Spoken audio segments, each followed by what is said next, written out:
आज आपण लहानपणीची आठवणीतली साखरेची पोळी बघणार आहोत। नमस्कार, टेस्ट आणि बेस्ट मध्ये तुम्हा सर्वांचं स्वागत आहे। चला तर मग व्हिडिओला सुरुवात करूया। या ठिकाणी मी इथं 2 कप गव्हाचं पीठ घेतलेलं आहे। त्याच्यानंतर ना चवीपुरतं मीठ टाकायचंय, थोडं थोडं पाणी ॲड करून मऊ असं पीठ मळायचं। ज्या प्रकारे आपण चपातीला मळतो सेम त्याच प्रकारे मी इथं पीठ मळून घेतलेलं आहे। याच्यावरती अगदी थोडंसं तेल टाकूया, अजून थोडंसं मॅश करूया। त्याच्यानंतर ना वरून झाकण ठेवून एक 10 मिनिटं पीठ चांगल्या प्रकारे भिजायला ठेवणार आहोत। तर इथं 10 मिनिटं झालेले आहेत। हाताने अजून एकदा मॅश करूया। जे काही साहित्य लागतं ते खाली डिस्क्रिप्शन बॉक्समध्ये देते, एकदा नक्की चेक करा। त्याच्यानंतर ना आपलं पीठ जे आहे त्याचे 2 उंडे केलेले आहेत, त्यातलं थोडंसं पीठ घेऊया, अशा प्रकारे गोल करायचंय। त्याच्यानंतर ना पीठ टाकूया आणि अगदी हलक्या हाताने जसं चपाती लाटतो सेम त्याच प्रकारे लाटायचे। फक्त चपातीपेक्षा थोडंसं जाड ठेवायचे, कारण जेव्हा आपण यामध्ये साखर टाकेल त्यावेळेस ती पोळी जी आहे ती फुटली जाते किंवा तव्याला चिटकू शकते। त्याच्यामुळे थोडंसं जाडसर लाटायचं, जास्त पण नाही, थोडंसं। बघू शकता मी कशा प्रकारे लाटून घेतलंय। तर याच्यावरती तेल तूप काहीही लावू शकता, तर मी इथं तेल लावते। सर्व बाजूने पसरवून घेऊया। त्याच्यानंतर ना साखर टाकूया।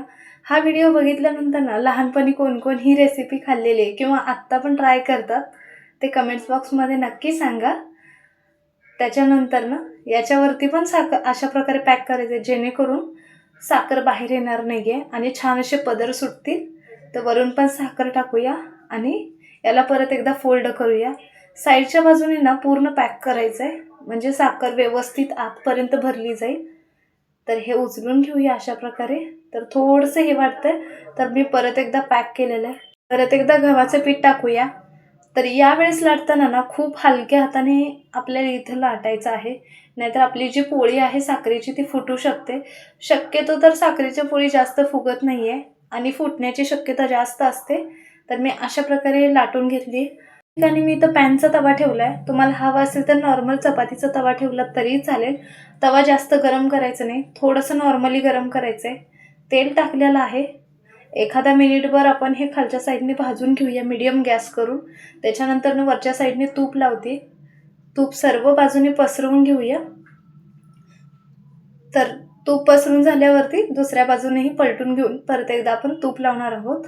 व्हिडिओ जर आवडत असतील तर नक्की चॅनलला सबस्क्राईब करा, जेणेकरून मी जेव्हा पण व्हिडिओ अपलोड करेल त्यावेळेस तुम्हाला लगेचच याची नोटिफिकेशन मिळून जाईल। तर अशा प्रकारे आपला साखरेचा पराठा किंवा साखरेची पोळी तयार आहे। सेम याच प्रकारे आपण राहिलेले सर्व साखरेची पोळी आहेत ते मी इथं तयार करून घेते। तर अशा प्रकारे पोळी तयार आहे। व्हिडिओ कसा वाटला ते कमेंट्स बॉक्समध्ये नक्की सांगा। व्हिडिओ जर आवडला तर नक्की चॅनल लाईक शेअर सबस्क्राईब करा। व्हिडिओ पाहिल्याबद्दल धन्यवाद।